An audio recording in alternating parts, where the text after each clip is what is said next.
잘 하고 있습니다. 설 연휴 잘 보내셨습니까?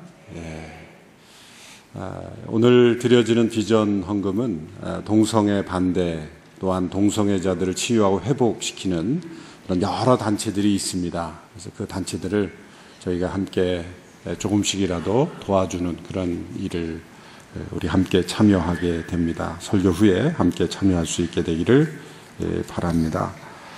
또 여러 훈련들이 진행되고 있습니다. 전도 폭발 훈련생, 복음을 전하는 일에 헌신하면 가장 먼저는 자기 자신이 은혜와 축복을 누립니다. 복음을 확신하게 되고, 또 알지 못하고 체험하지 못한 것을 어떻게 전할 수 있겠습니까? 자신이 먼저 깨닫게 되는 그 은혜가 있기 때문에 전도에 참여하는 것은 큰 축복이요, 또 나를 통해 또 다른 사람이 복음을 듣게 되는 것 얼마나 영광스러운 일입니까? 또 전도학교가 또 열리게 됩니다. 예수제자학교, 또 3월부터 9월까지 진행되는 JDS, 이런 여러 중요한 복음을 전하고 삶을 나누는 그러한 귀한 일에 열심히 참여할 수 있게 되기를 바랍니다. 기도하겠습니다. 하나님 아버지, 오늘도 하나님 앞에 함께 예배하는 복된 공동체를 허락하셔서 감사합니다. 하나님을 아버지라 부르며 주 안에서 함께 형제자매 된 이들이 함께 모여 주님을 높여드리고 기록된 말씀을 통하여 하나님의 음성을 귀 기울여 듣습니다. 우리 모두에게 말씀하시고 각자에게 주시는 지혜와 은혜가 넘치게 하여 주셔서 주의 말씀을 따라 걸어가는 우리 모두가 되게 하여 주시옵소서. 예수님의 이름으로 기도하옵나이다. 아멘. 사도행전의 역사에는 두 가지의 기적이 교차 반복되며 나타나고 있습니다. 첫 번째는 살아계신 그리스도의 영이신 성령님의 역사로 말미암아 나타나는 기적입니다. 이것을 우리는 물리적 기적이다 이렇게 말할 수가 있겠죠. 태어나면서부터 한 번도 걸어보지 못한 사람이 걷게 되는 기적입니다. 또한 아나니아 삽비라가 거짓 가운데 있었을 때 갑자기 죽게 되는 것 또한 기적이죠. 베드로가 감옥에 갇혀 있을 때 천사의 도움을 통해서 극적으로 그 감옥으로부터 나오게 되는 것, 이것 또한 기적입니다.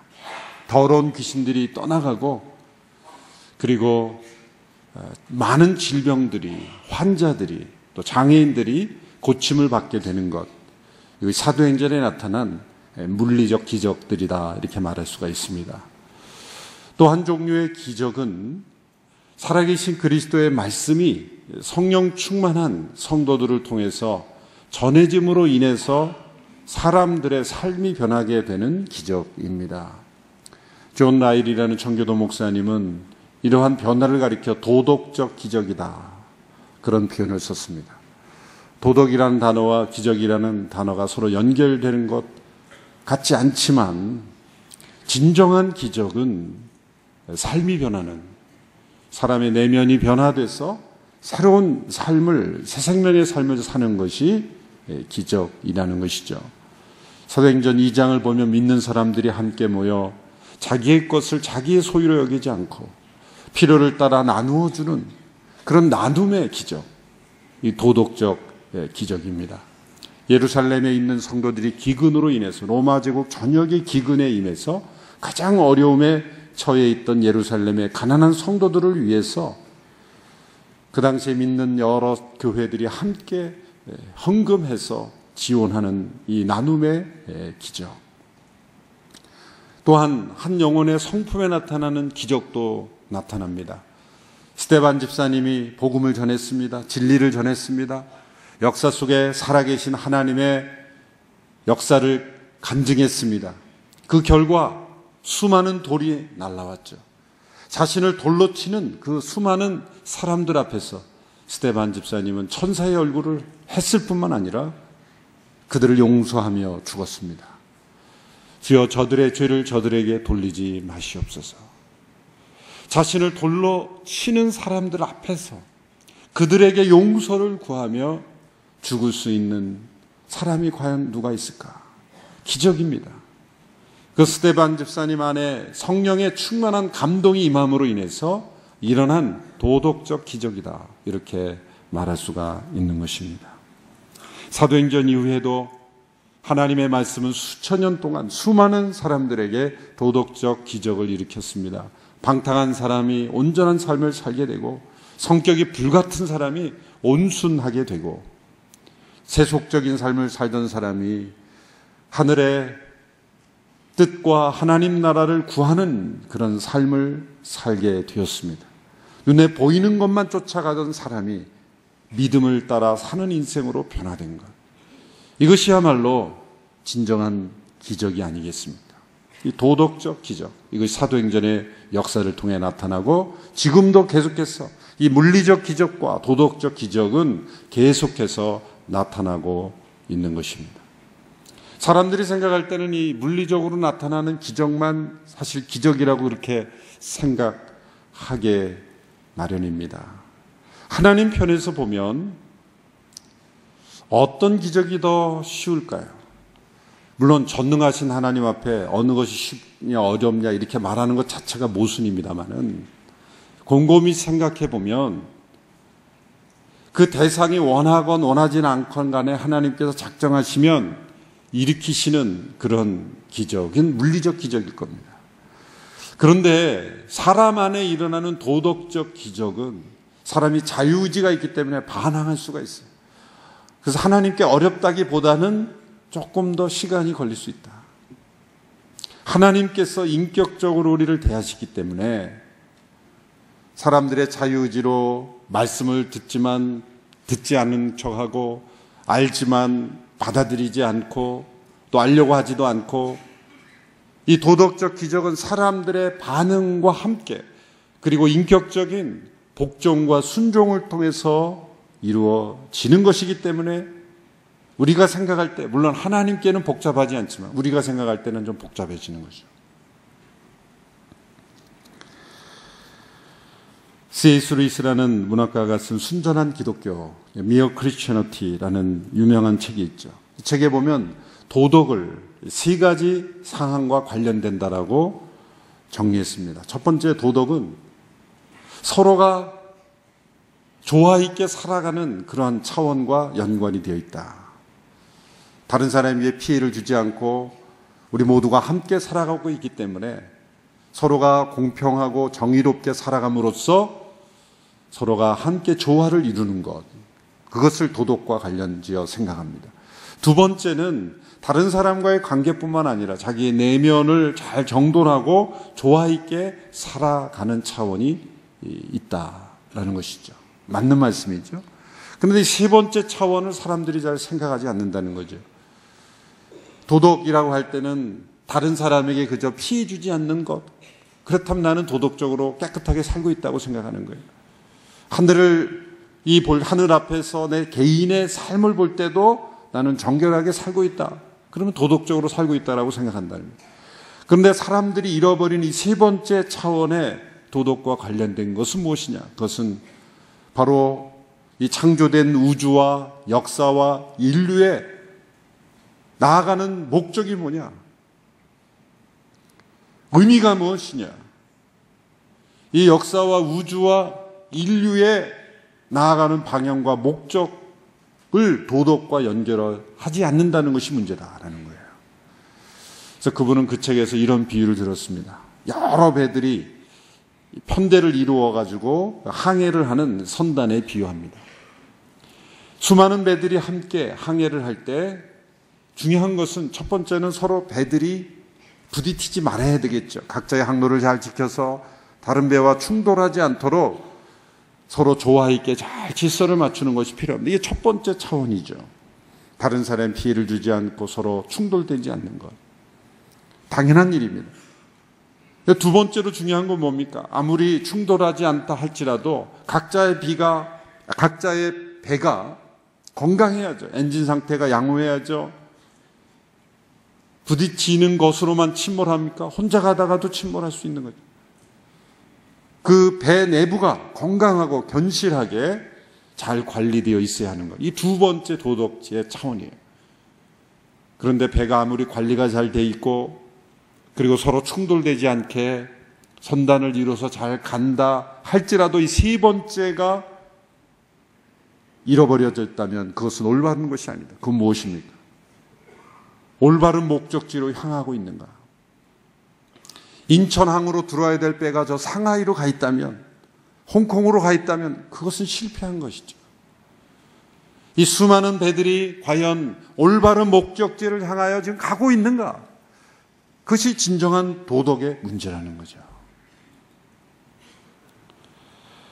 그런데 하나님의 말씀을 믿는 사람들은 첫 번째, 두 번째 도덕의 문제가 아니라 세 번째 차원까지 생각할 수 있어야 한다는 거예요. 이 우주와 역사와 인류가 어떤 방향으로 가고 있는가, 어떤 목적을 위해서 창조되었는가, 그리고 그 가운데에서 나라는 인생은 어떤 의미가 있는가, 그것을 깨달을 때 도덕적 기적이 일어나는 거예요. 삶의 변화가 일어나는 거예요. 도덕적인 기적이 일어날 때는 언제나 자신과 주변 사람들과의 조화뿐만이 아니라 이 인류의 역사와 우주의 목적, 그 가운데서 자신의 존재 목적을 깨닫는 거예요. 진리를 깨닫는 것이죠. 그때 진정한 삶의 변화가 일어나고 그리고 기적이 나타나는 것입니다. 오늘 본문에 보면 비시디아 안디옥이라는 도시에서 이러한 기적이 일어났습니다. 비시디아 안디옥이라고 앞에 다른 지명을 쓴 것은 바나바와 사울이 파송된 수리아 안디옥과 다른 도시이기 때문입니다. 그래서 신약 성경에 보면 수리아 안디옥이 나오고 비시디아 안디옥이 나옵니다. 수리아 안디옥에 있는 교회가 안디옥 교회이고 사도행전 11장에 나오는 것이고, 이제 13장에 이르러서 그들이 수리아 안디옥에서 파송을 받아 키프로스 섬에, 지난 주일에 키프로스 섬에 가서 복음을 전하고 총독이 믿게 되었죠. 물론 이제 연휴 며칠 지나면서 지난주에 어디 갔다 왔는지 다 잊어버렸겠지만, 여러분을 정죄하는 게 아니라 저 자신이 어디까지 갔지, 그러고 이제 바울이 어디까지 갔더라 그러고 설교 준비할 때 보니까 저도 한참 찾아야 됐어요. 어디까지 사도 바울이 갔더라. 키프로스라는 섬에 가서 총독을 믿게 됐죠. 마술과 미신에 사로잡혀 있는, 우상에 사로잡혀 있는 도시에 가서 성령의 강력한 역사로 그 키프로스 섬의 총독이 믿게 되었습니다. 다시 이제 육지로 들어와서 그들이 비시디아 안디옥이라는 곳에 들어가게 됩니다. 이 비시디아 안디옥은 해발 1000m 정도 되는 산간 지역에 있는 요새와 같은 도시입니다. 아우구스투스의 황제의 신전이 있는, 그래서 그 당시 로마 제국의 중요한 도시들은 다 군인들이 세운 도시죠. 빌립보, 다 가이사랴 빌립보, 또 이 비시디아 안디옥 군인들이 다 세운 도시입니다. 로마 제국의 군인들이 세운 도시죠. 그래서 아우구스투스 로마의 황제에 대한 충성을 다짐하기 위하여 신전을 세우기도 하고, 또 그 사회와 문화, 제도 모든 것이 다 작은 로마와 같게 그렇게 만들어 놓은 그러한 도시입니다. 이방 문화, 우상 숭배로 가득했던 당시에 로마의 이 도시에 바나바와 사울이 들어가서 하나님의 말씀을 전하게 됩니다. 이때 놀라운 역사가 나타나게 되죠. 중요한 특징은 이 비시디아 안디옥에서는 이 시점까지는 어떤 물리적인 기적도 나타나지 않았다는 거예요. 병자가 낫다든지, 또 환자가 고침을 받고 귀신이 떠나갔다든지 어떤 물리적인 기적이 나타나지 않습니다. 비시디아 안디옥에 들어가서 바나바와 사울이 한 것은 이 회당에 들어가서 말씀을 전한 일입니다. 이렇게 제가 설교를 하듯이 회당에서 말씀을 전하는 거예요. 당시 회당에서의 모임의 문화는 율법 중심이었기 때문에 성전에서는 제사 제도가 이루어지고 어떤 의식과 절차가 있었지만, 성전이 파괴된 이후에는 회당을 중심으로 해서 그들의 신앙이 유지됐죠. 그러니까 오늘 이 시대의 우리 예배와 좀 유사하다라고 볼 수도 있어요. 그래서 하나님께 찬양을 드리고, 또 구약 성경의 몇 구절을 읽고, 또 또 회당장이 설교할 수도 있고, 또 그 모임에 참여한 사람들 중에서 특별한 방문객이나 또 내가 그 말씀에 대해서 좀 코멘트 하겠다 싶으면 회당장이 즉석에서 순서를 주어서 나와서 또 자기가 말할 수도 있는 거예요. 근데 그 당시에 이 회당의 제도가 바나바와 사울이 가는 곳마다 복음을 전하기에 아주 좋은 그러한 무대가 되어 주었던 것입니다. 그 회당의 질서만 잘 존중하면 발언할 수 있는 기회가 주어지기 때문에, 하나님의 말씀을 전할 수 있는 기회가 주어지고, 그 회당에 모인 회중들이 있었기 때문에 말씀을 잘 전할 수 있는 좋은 복음 전파의 기회가 되었던 거예요. 그런데 이 사도행전 13장에 들어서면서부터 중요한 변화가 일어납니다. 비시디 안디옥 이전까지의 기록을 보면 바나바와 사울 이렇게 표현을 합니다. 바나바와 사울. 그래서 바나바가 더 주도적 역할을 했기 때문에 먼저 기록했겠죠. 그리고 사울이라는 히브리식 이름으로 사용합니다. 그런데 13장에 이제 비시디 안디옥 이 사역에서부터 이 사람 이름이 바뀝니다. 그래서 바나바 사울이 아니라 바울과 바나바 이렇게 바꾸어서 누가가 기록을 하죠. 그 이유가 무엇일까요? 이제 바울이 더 주도적인 역할을 해나가기 시작한다는 거예요. 그리고 사울이라는 이름에서 바울이라는 이름으로 바꿔 쓰는 것은 이 헬라식 이름이 바울이기 때문이에요. 어렸을 때 그 성경 퀴즈 때 사울이 바울로 변화됐다 이렇게 저도 배웠는데 그것이 아니죠. 사울은 히브리식 이름일 뿐이고 바울은 헬라식 이름일 뿐이에요. 그래서 사도행전 후반부에 가도 사울이라는 이름이 가끔 나오기도 해요.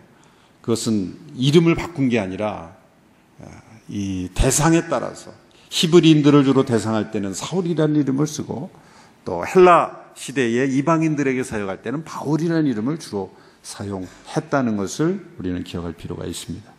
이렇게 사울의 사역의 주도권이 바나바에게서 바울로 넘어왔지만 두 사람 사이에는 아무런 갈등이 없습니다. 그리고 이 비시디 안디옥의 회당에서도 바울이 설교했습니다. 바울이 회당에서의 발언의 기회를 얻고 나가서 발언할 때 사람들은 놀랐습니다. 구약의 역사를 관통하면서 출애굽으로부터 시작해서 광야의 시대, 그리고 사울 왕, 다윗 왕, 그리고 세례 요한, 그리고 마지막 예수 그리스도에 이르기까지 구약의 역사를 관통하면서 바울은 예수 그리스도를 증거했습니다. 구약의 역사를 관통하면서 이 사도행전 13장 16절부터 41절까지의 내용이 구약 역사를 요약한 것인데, 사도행전에 보면 이 구약의 역사를 요약하면서 복음을 전하는 사례들이 몇 번 나오죠. 스데반 집사님이 바로 이러한 형태로 복음을 전했습니다. 구약의 역사를 관통하면서 아브라함으로부터 시작해서 하나님께서 어떻게 이 유대 민족을 선택하셔서 메시아를 이 민족을 통해 보내셨는지, 이제 바울도 동일한 관점에서 설교를 합니다. 유대인의 회당에 모였기 때문에, 거기에는 이방인들도 있었지만 유대교로 개종한 사람들이었기 때문에 구약의 내용을 어느 정도 잘 알고 있었던 사람들이에요. 그러니까 그 대상에 맞춰서 복음을 전한 거죠. 구약의 내용을 어느 정도 아는 사람들에게는 구약을 인용하고 구약의 역사적 사건을 통해서 설교하죠. 이제 사도행전 17장에 가보면, 이제 몇 주 후에 우리가 살펴보겠지만, 사도행전 17장에 가보면 아레오바고 광장에 모인 이방인들, 그 사람들은 구약이 뭔지 잘 몰라요. 어느 제약회사에서 만든 약인지 구약인지 신약인지 도무지 상관없이, 그 유대교와 상관없이, 그 구약 성경과 상관없이 살아가는 사람들이기 때문에 출애굽 이야기하고 또 광야 이야기하고 그 딴 나라 이야기지 관계가 없어요. 그 사람들은 어떻게 복음을 전합니까? 구약 이야기 하지 않습니다. 종교적인, 일반적인, 그리고 문학적인, 시대적인 그러한 스토리를 통해서 바울이 사도행전 17장의 유명한 아레오바고 광장에 설교를 하게 되는 거예요. 대상에 맞게. 사도 바울이 이런 고백을 하죠. 유대에게는 유대인의 와 같이, 헬라에게는 헬라인과 같이, 율법 없는 자에게는 율법 없는 자와 같이, 율법 있는 자에게 율법 있는 자와 같이 내가 되었다. 이것은 대상에 맞게 복음을 전했다는 것을 우리에게 알려주는 것이죠. 유대교회로 개정한 이방인들과 또 유대인들이 함께 모인 그 회당에서 구약의 역사를 설명하면서 강조했던 것은 무엇입니까? 집에 가서 한번 쭉 읽어보십시오. 사도행 10장에 나오는 이 바울의 설교에 핵심적으로 반복되는 단어가 있는데 그것은 약속대로, 약속하신 대로라는 단어입니다. 몇 구절만 제가 인용해 보겠습니다. 사도행전 13장 23절의 말씀 같이 읽어보실까요? 시작.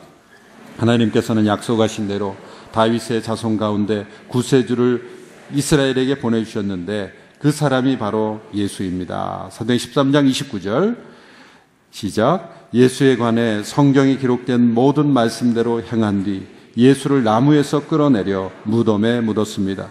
그러나 하나님께서는 죽은 사람들 가운데서 예수를 살리셨습니다. 또 32절 시작. 우리도 여러분에게 하나님께서 우리 조상들에게 약속하신 좋은 소식을 전하고자 합니다. 이게 반복되는 단어, 약속대로, 말씀대로, 예언대로 다 같은 말이죠. 바울은 예수님을 역사 속에 약속을 따라 오셨고 약속대로 그의 삶을 통해서 이루셨고 또한 다시 오실 약속이 기다리고 있다. 예수님은 자라나면서 일찍이 진리의 눈을 떠서 스스로 메시아가 되고자 결심을 하고 그 결심대로 메시아가 되는 일에 성공한 종교적 위인이 아닙니다. 일반적으로 사람들은 그렇게 생각해요. 가웃담아 붙다가 보리수 나무 아래서 돌을 터서 내가 이제는 모든 것을 버리고 진리를 전파하며 살겠다라고 해서 불교가 탄생하듯이 예수님이 평범한 삶을 살다가 목수의 아들로 살아가다가 어느 날 갑자기 구약을 읽는 중에 눈을 뜨게 돼서 내가 이 진리를 전하면서 살아야 되겠다라고 해서 살아간 종교적 위인이라고 생각하는데 아닙니다. 사도 바울이 강조하는 게 무엇입니까? 구약에서 약속을 따라오신 분이라는 거예요. 스스로 메시아가 되기로 결정해서 될 수 있는 것이 아닙니다. 수많은 메시아에 대한 예언들이 있는 거예요. 그 예언들을 읽으면서 내가 다행히도 베들레헴 출생이기 때문에 일단 출생이 들어맞았으니 다음부터는 내가 하면 되겠다. 그래서 메시아 예언을 스스로 이룰 수 있을까요? 적어도 예수님 메시아에 대한 예언이 구약 성경에 200여 배가 넘어요. 직접적으로 언급된 것만. 태어나는 지명, 삶의 방식, 고난과 죽음, 모든 것들이 200여가 직접적으로 언급한 것만 더 넘어요. 간접적으로 한 것 따지면 더 많죠. 다윗의 후손으로 와서 베들레헴에서 태어나서 애굽에 피난 갔다 오고 이런 모든 것들이 다 상세하게 돼 있어요. 이사야 53장에 고난받는 메시아, 잠잠한 어린 양같이 털 깎는 자 앞에 잠잠한 양같이 그렇게 끌려가고 도살장에 끌려가는 양같이. 여러분 그것을 자기가 메시아가 되기 위해서 자기가 살아있을 때도 매니저하기가 힘들죠. 사람들에게 부탁합니까? 내가 메시아가 되니까 제발 나를 도살장으로 끌려가는 어린 양같이 가차없이 좀 끌고 가달라고. 어떻게 사람들에게 부탁해서 만듭니까? 가장 친한 친구, 동료가 배반한다는 것. 유다에게 내가 메시아가 돼야 되니까 할 수 없으니 너가 좀 나 좀 배신해달라. 그러고 나서 자살해달라. 그렇게 어떻게 부탁을 합니까? 부자의 묘실에 안치됩니다. 내가 이렇게 죽을 텐데 그 당시에 부자인 아리마대 요셉에 찾아가서 내가 죽고 난 다음에 꼭 빌라도에게 부탁해서 내 시신을 좀 빼서 당신 무덤에 좀 안치돼달라. 왜? 부자의 묘실에 안치된다고 예언되어 있기 때문에, 그래야 내가 메시아가 되기 때문에. 그 모든 것들을 어떻게 다 자기가 만들어서 시나리오를 짜서 진행한단 말입니다. 이 땅에 오시는 것도 불가능한 일이요. 약속을 따라오는 것도 하나님이 아니시면 될 수 없는 것이고, 약속대로 삶을 사는 것도 하나님이 아니시면 이룰 수 없는 것이고, 그 이후에 죽음 가운데 부활하신 모든 사건 또한 약속대로 오신 분이요 약속을 따라오신 하나님이 아니시면 이루어질 수 없는 거예요. 구약의 역사를 통해 나타난 것은 이스라엘 민족만의 역사가 아니라 온 우주의 역사가 바로 창조하신 하나님께서 인간을 구원하시기 위해서 이스라엘 민족을 먼저 택하여 주셨고, 그 민족을 통해서 메시아를 보내셨고, 그리고 그 민족이 이방 민족들을 구원하는 통로가 되게 하시려고 제사장 나라로 부르셨고, 그러나 너희들이 예수 그리스도를 십자가에 못 박았지만 하나님은 그를 다시 살리셨다.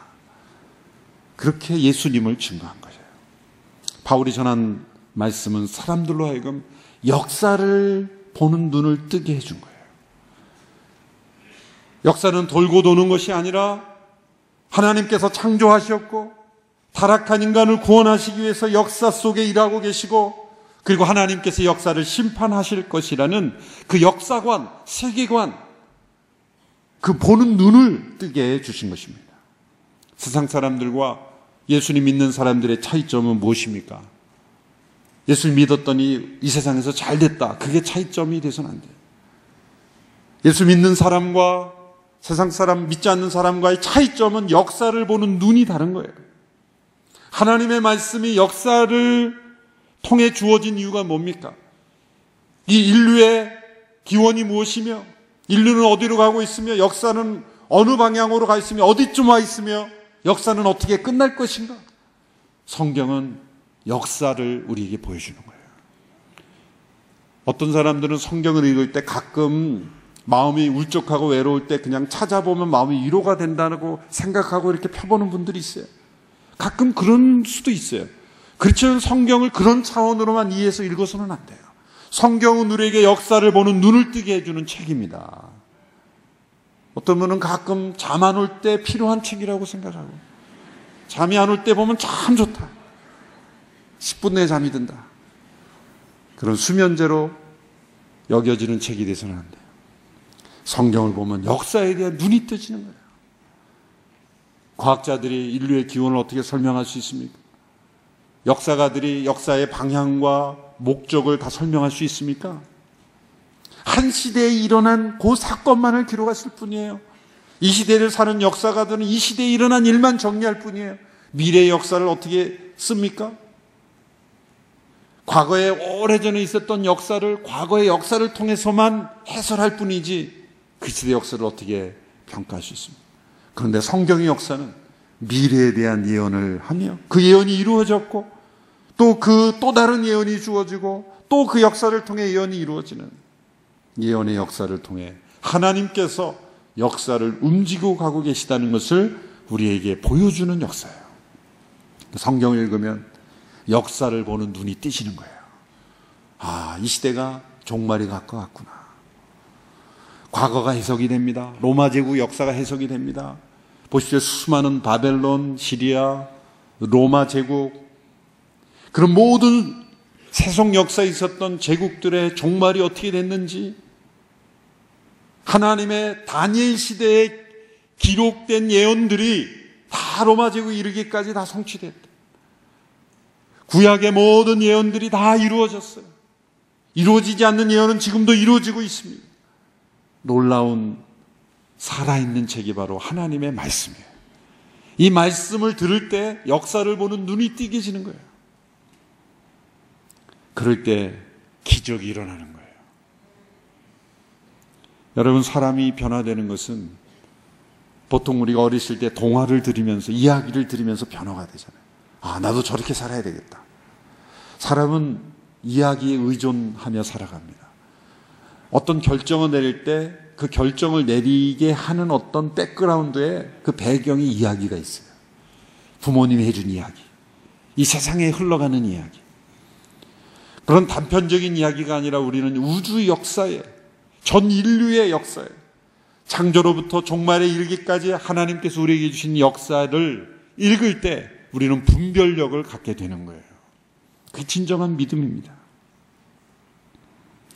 비시디 안디옥의 회당에 참석한 사람들이 바울의 이 설교를, 말씀을 들었을 때 그들 안에 변화가 일어나는 거예요. 이른바 도덕적 기적이 나타난 거예요. 본문에 보면 이들이 말씀에 대해 어떻게 반응을 하였는지가 나타납니다. 4단계의 반응이 나타나죠. 점차적인 변화가 나타나요. 첫 번째는 말씀에 대한 무관심의 단계였습니다. 사실 회당에 참석한 이들이 의례적인, 그들이 하나님을 경외하는 사람들이긴 하였지만 의례적인 그런 회당의 순서를 따라 관습대로 참석했을 뿐이었을 겁니다. 진정한 구약의 약속이, 하나님 말씀이 어떻게 이루어졌는지 그들은 감동하고 있지 않았을 거예요. 왜요? 회당장부터가 하나님의 말씀이 어떻게 살아있는지를 알지 못하는 자였기에 그냥 한두 구절 읽고 이 얘기 저 얘기 하면서 회당을 운영해 간 것이죠. 하나님을 경외하는 마음 때문에. 그런데 바울의 말씀을 들었을 때 구약이 살아있는 말씀이에요. 그리고 그 살아있는 말씀 속에 살아계신 하나님을 그들이 만나게 된 거예요. 처음에는 어땠습니까? 바울이 내 말 좀 들어주시오라고 이렇게 손짓하며 말합니다. 16절에 보시면 이렇습니다. 바울이 말씀을 전할 때 이렇게 합니다. 바울이 일어나 손짓하며 말했다. 이스라엘 사람들, 또 하나님을 경외하는 이방 사람들, 내 말을 들으시오. 그러니까 손짓하며 내 말을 좀 들어달라고 하는 거 보면은 딴 생각하는 사람들이 많았다는 거예요. 아, 이게 빨리 끝나고 집에 가서 밥 먹어야 되는데 왜 또 누가 나와서 또 얘기해? 그렇게 듣지 않으려는 사람들이 있으니까 내 말을 좀 들어달라 이렇게 안돈시키는 거죠. 무관심해. 두 번째 단계를 보면 말씀에 대한 갈망이 일어나죠. 42절에서 44절을 보십시오. 제가 읽어보겠습니다. 바울과 바나바가 회당에서 나오는데 사람들이 그들에게 다음 안식일에도 이 말씀을 좀 더 해달라며 부탁했습니다. 집회가 다 끝난 후 많은 유대 사람들과 유대교로 개종한 경건한 사람들이 바울과 바나바를 따라왔습니다.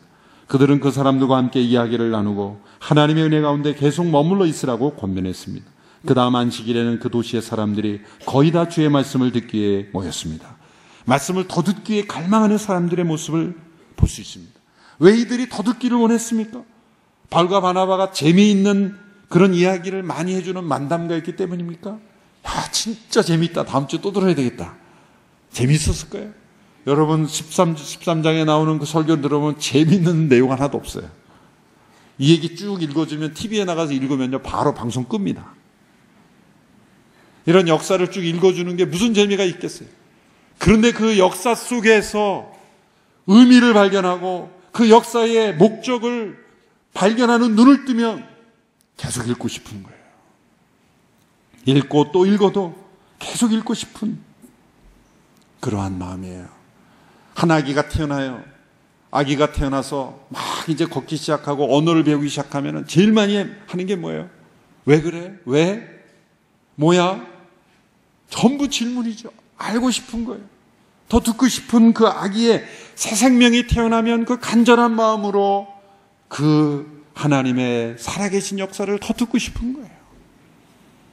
젖을 사모하는 아기처럼 하나님의 말씀에 사모하는 갈망이 일어나는 거예요. 세 번째 단계입니다.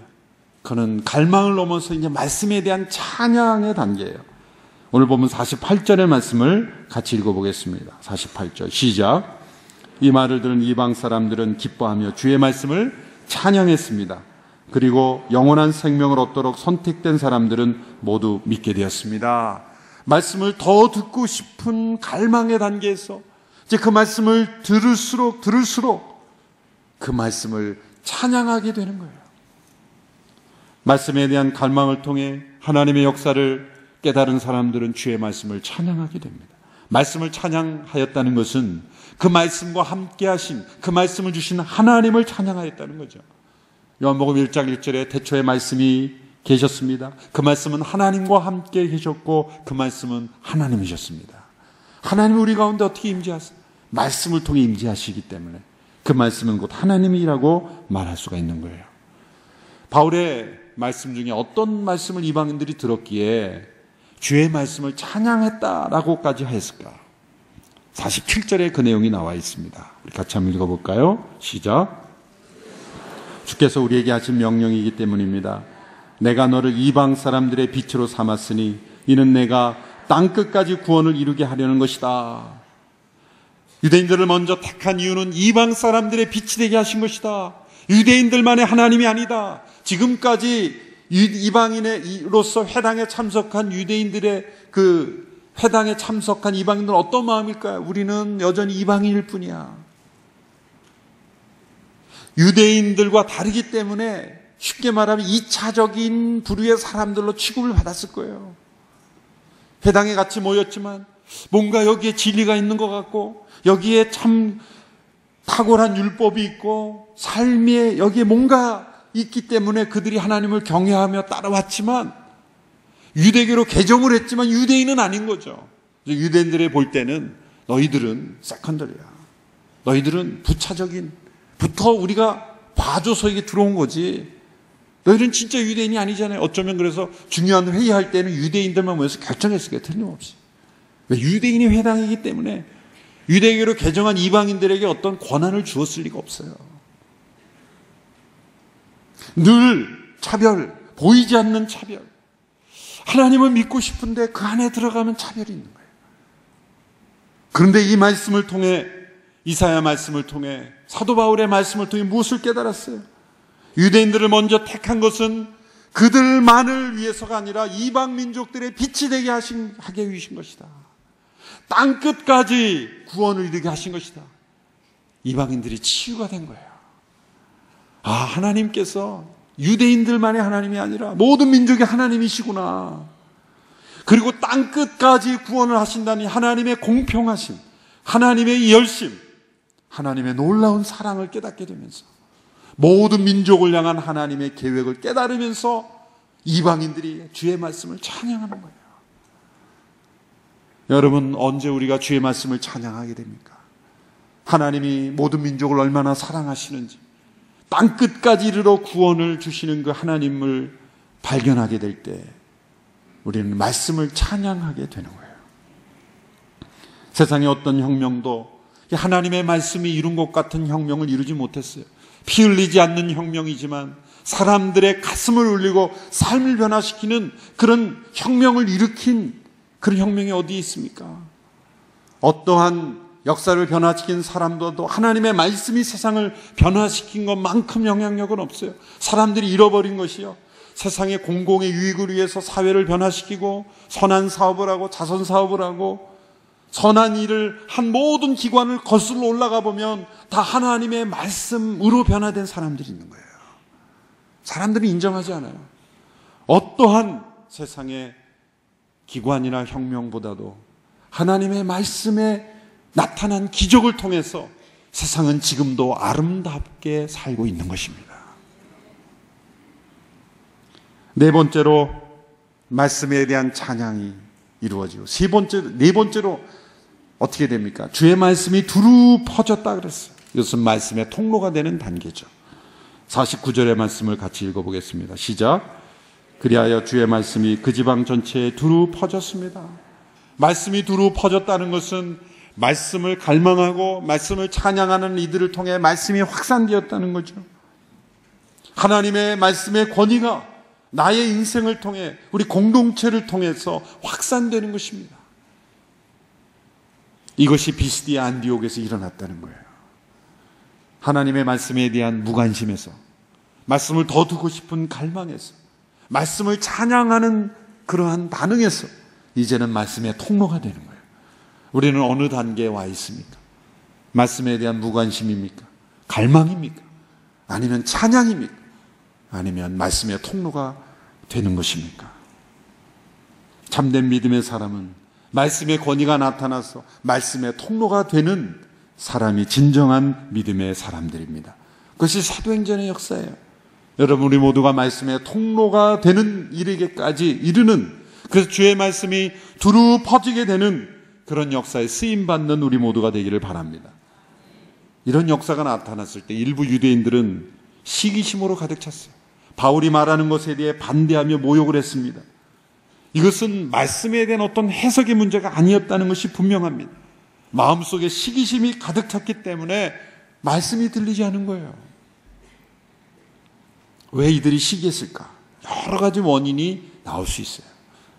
일단 이들이 전한 말씀에 보면 먼저는 유대인에게 복음을 전하지만, 말씀을 전하지만 그들이 받아들이지 않았기 때문에 이방인들을 향한다는 것.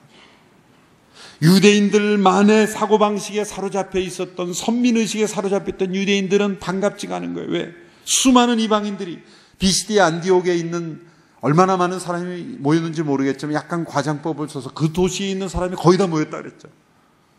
회당이 얼마나 컸는지 모르겠지만 그 도시에 있는 사람들이 다 몰려드니 조용하게 매주마다 회당의 안식일마다 편안하게 걸어와서 조용하게 있다가 가는 근데 한 주 만에 어떻게 됐어요? 회당에 앉을 자리가 없이 메어진 거예요. 복잡한 게 싫은 거예요.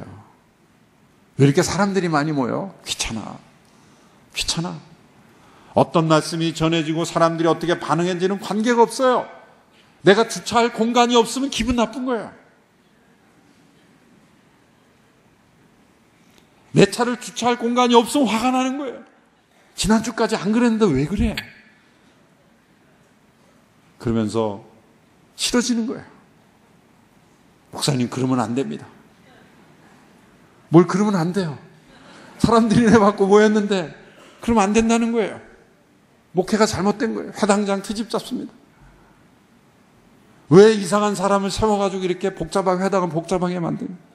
지금 사람들이 무슨 말씀을 듣고 변화됐는가가 중요한 게 아니라 많은 이방인들이 모이니까 지금 주도권에서 밀리는 거예요. 아니, 표결하면 유대인들이 지겠네? 쫓겨나겠네? 여기가 이방인의 회당인가? 유대인의 회당이지? 별의별 헤게모니가 많이 나오는 거예요. 그걸 한마디로 시기심이다, 이렇게 됐어요. 50절에 보면은 도시의 지도자들과 경건한 귀부인들을 선동해서 바울과 바나바를 쫓아내버리죠. 이들에게 가장 중요한 권위는 뭐예요? 자기 생각이, 자기 습관이에요. 자기의 삶의 방식이에요. 하나님의 말씀의 권위가 아니라 자기 자신의 생각과 삶의 방식이 권위가 되어 있는 거예요. 여러분, 교회도 그렇게 될 위험이 있어요. 사람들의 말씀을 듣고 얼마나 변화됐는가 보다는 나의 권위가 얼마나 작용하는가, 그게 더 중요할 때 하나님의 말씀의 권위가 살아있는 공동체가 아니라 자기 자신의 권위가 살아있는 것이 될 때 이런 모습이 될 수 있다는 거예요. 오늘 이 말씀에서 비시디 안디옥에서 물리적 기적이 나타나지 않음에도 불구하고 말씀에 대한 반응으로 이런 도덕적인 기적이 나타났다는 것, 여러분, 이것이 오늘 이 시대에 우리에게 필요한 놀라운 기적일 줄로 믿습니다. 물론 물리적 기적도 있어야 합니다.